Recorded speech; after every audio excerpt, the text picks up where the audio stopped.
Hey guys, welcome back to the channel. Today I'm going to show you how my Infiniti mechanically totaled itself again, and then we're going to go through the full diagnostic process to figure out what went wrong and see if we can fix it. My name is Jeremy, this is Region Automotive, and let's get to work.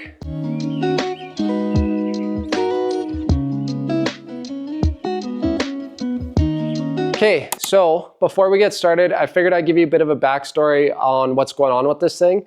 So I bought this 1 year ago, pretty much this month. I originally needed a timing chain, so I took it apart. I'll link the videos down below. Took it apart, found that one of the secondary timing chain guides was shot, so I replaced the whole timing chain system. And I think this is where I made the first mistake. I used I want to say OEM, but probably not, like just a midline brand on Rock Auto called SA Gear.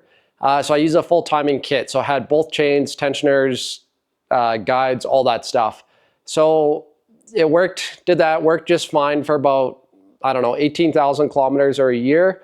And then actually sooner than that, probably, I don't know, 15,000 kilometers, let's say.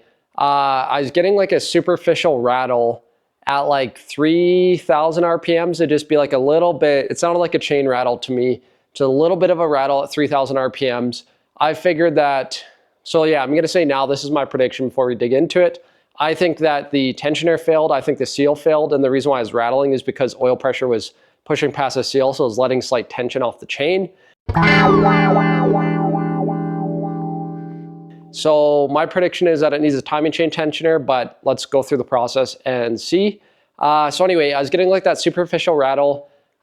First mistake, like I said, was using not OEM parts. Second mistake was letting that rattle go on for too long. I probably drove it more than I'd like to admit, a few thousand kilometers with the rattle. And then one day I was driving home from the shop, rattle got worse until it's like really loud, like I knew something was wrong. But I made the third mistake. I was like a kilometer away from my house. I was like pretty much in the neighborhood. I was so close. So I'm like, okay, I'm just gonna limp it home. And it shut off like 2 blocks later, so I had to get it towed home. Best case scenario is we're gonna take it apart, find a blown up tensioner, and then I also spun it over when it first broke down a few months ago. We're gonna double check that I really hope, so I think it shut off because it let off enough tension on the chain that it was so out of time, or it skipped teeth on the timing chain. So I really hope that the pistons didn't contact the valves and bend the valves. That's like worst case scenario is bent valves. I turned it over a couple months ago when it first broke down. I couldn't feel any valves and it made compression. So I'm gonna show you guys that right away. So yeah, let's dig into it, and fingers crossed, hopefully my mistakes aren't gonna cost me a lot of time and money and potentially an engine here. So my first step here, like I said, I did this a while ago. Just rotated the engine, making compression. There's 1 cylinder compression. Everything seems smooth.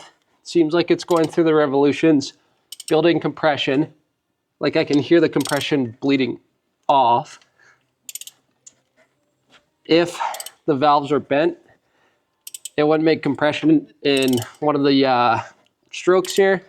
And then also I would hit a hard spot where the valve's contacting the piston where it can't move anymore. So far it's even like we didn't damage the valves, which is good, but no guarantees yet until we run it or do compression tests, but it seems promising so far. So yeah, like I can go through, definitely gone through a full cycle here. So it seems promising so far. So next up, just for my curiosity, I'm gonna take off this bracket here, and then there's a cover for the timing chain tensioner. It's like a service cover, so you can see how many notches, like if your chain is stretched or whatever, just to see if you need to replace it. So I'm gonna take this cover off. Should be a service cover, and we should be able to see the timing chain tensioner. So let's see if my prediction is right about that. I have it apart enough. Things are looking decent so far. The chain tensioner there, it's not super stretched, so that shows our chain didn't stretch. It's not blown up like I was expecting, but I see, I'll show you in a sec here, but I'm still going to take the tensioner out. I'm leaning towards it. I checked our timing just roughly. So there's that crank or that notch on the crank there. It lines up with that little mark on the cover there. And then approximately, see if you guys can see, I think you can see better on this side, maybe. Yeah, you can't really see, but there's a timing dot here. So that's up, so that's good. Timing dot there is up, good. They seem symmetrical. And then same thing for our variable valve timing gears here. These two dots are roughly, you know, pointing down to the left, and then that's corresponding with these two lines is pointing down to the right. So I have no reason to believe that it jumped timing or it's stretched. So next I'm going to take the tensioner off and see if anything looks weird in there. We are learning some things. Like I said earlier, pretty sure the the chain stretch is fine or lack thereof. Took the tensioner off. Everything appears to be fine to me. Like even when I press this guy in, however you do that, like there's pretty good spring tension, and the fact that it's spitting bubbles out there tells me that it's sealing enough where it's not bleeding out past there. Okay, I think I have everything together enough. Regardless, I feel comfortable enough. It won't start because our cam solenoid mass flow, like half the stuff's unplugged. So we'll see if it even cranks. It should crank. It won't start because of those signals. But anyway, I feel confident enough. I want to try turning it over. Like I said, I checked the timing. That seemed okay. The chain didn't seem stretched. Didn't seem like it jumped anything. Put the tensioner back on. Put these covers back on. I think it should be together enough to crank it. And if it cranks pretty good, then I may plug some stuff in and see if we can just start it and see what happens. Okay, let's see if it wants to crank. Battery's dead, I think. Cranked for a sec, but yeah, the battery's dead, so it's good-ish news. Let's get a jumper on there. Okay, let's try this one more time. I don't know how our jumper's gonna work here. Frickin' dead battery. Yeah, great. Okay, well, I'm just gonna get a new battery because this one should be under warranty, and then we'll come back when we have a fresh battery on here. The curiosity was killing me, so I found an extra battery in the shop, turned it over, seemed to turn over fine, and then I was actually able to get it started, but I'll show you guys in a sec here. It sounds like absolute crap. Don't think it's a timing chain. I think I heard something rattling around in here. Seems rotational. I don't know, I'll start it up, you guys can hear, and then I want to take the intake off and possibly the valve covers.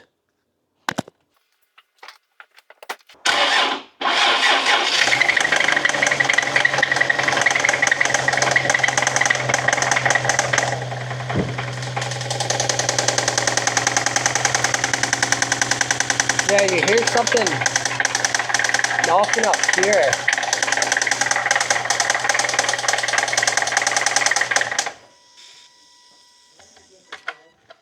Yeah. So you guys heard it. Doesn't sound great. Like I literally could feel something tapping in here. So I wonder if something broke off and it's rattling around in there. I'm not too sure. I'm going to take off this intake, and I think we'll see something interesting in there. So let's do that. I have the intake pulled off. Don't see anything obvious. I don't know why I was expecting maybe to see a broken valve or something. Rotated the engine over. Crankshaft or camshaft looks fine. So I have a new theory now. I think that supposed timing chain rattle I heard when I was driving the car was a superficial rod knock.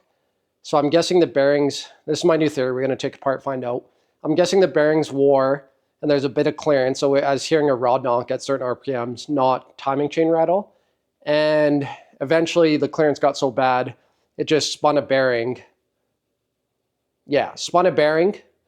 And I think that's where that loud screeching sound is coming, is just crankshaft on bearing.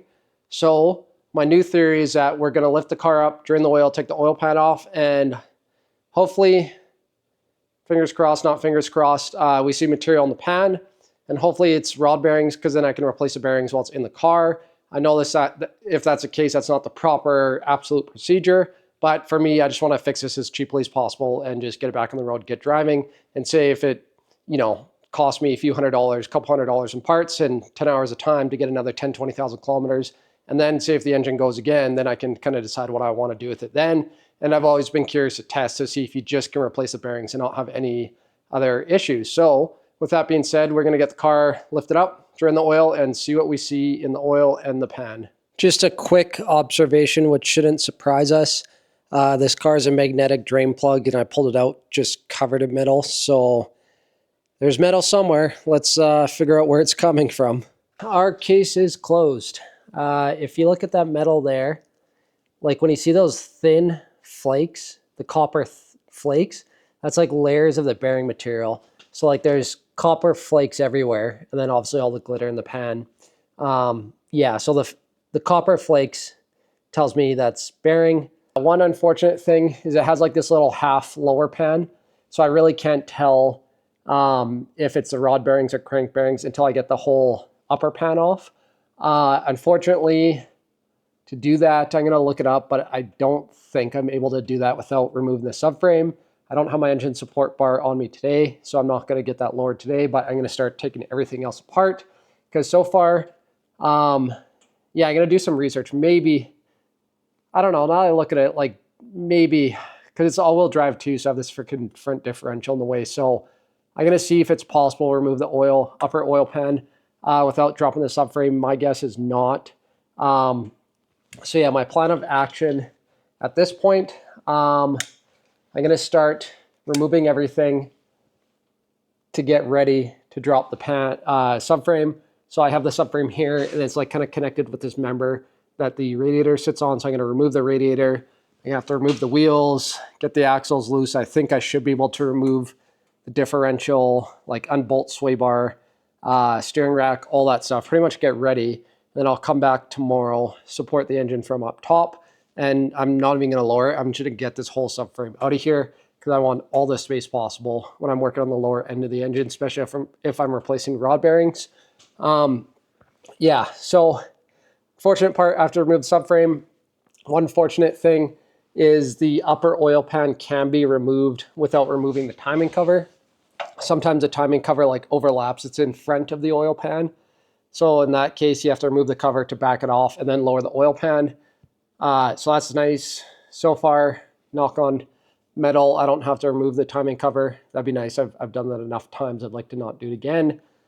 So yeah, like I said, I'm going to do some research, see if I can remove the upper oil pan. And then another thing I was going to say too, I'm still assuming it's connecting rod bearings because that's usually what goes. A main bearing can spin, and they have spun before. Most of the videos I watch online, I haven't done a lot of engines where I can like confidently say, but my guess is that 8 or 7 times out of 10, when you have a spun bearing in the lower end, it's connecting rod bearing. Yeah, so I'm just assuming it's connecting rod. Regardless, like I said, based off that pan, we have some sort of spun bearing going on. I now have proof that it's spun a rod bearing. Are you guys ready? Checked my cylinders. I just kind of want to check everything, make sure it's good before I replace the bearings. And I was hearing a knocking coming on this side when I was rotating the engine. And then I was using the screwdriver to check the position of the piston. This is another way to tell if you have a spun bearing. So right now this screwdriver, the piston is on its way down. So I rotated it till it came up. And then I just rotated it so the crank's pulling away from the piston. So the piston's like floating in the bore, essentially. And look at this, you ready? Do you hear that knock? I put the mic there so you could hear it. So yeah, that's that clearing in the bearing. That's the piston moving on the rod. So I can confidently say that this is a spun bearing. And I'm gonna go ahead and order all 6 rod bearings and bolts and everything else I need to get the job done. All right guys, I'm gonna call the video here. So last we left off, I'm just editing the video and obviously trying to get it out for you guys. So last we left off, we found that spun rod bearing. So what I'm gonna do, I already ordered the bearings, then I'm gonna get new connecting rod bolts. I'm gonna make a video. I already know I'm going to catch a lot of flack for this, and yes, I know it's not the proper way to just slap some bearings in it. The proper way would be to fully rebuild the engine or completely replace the engine. But again, this is like my personal vehicle. This is kind of a project, and I've always been curious how much time it can buy me. So I'm gonna, do a video. Again, parts are relatively cheap. Not a whole bunch of time for me. I enjoy doing it. So it's kind of more experimental. Again, before you tell me that I'm doing it all wrong, I know. I'm gonna show you an easy way to polish the crankshaft while it's on the car. We'll do some checks. We'll install the new bearings, torque everything up, and kind of clean everything up. And I'll show you how I'm going to just replace the rod bearings and take some steps to try to prolong the life of the engine. And like I said, this is kind of experimental and just see how long it lasts before I inevitably have to do the right thing.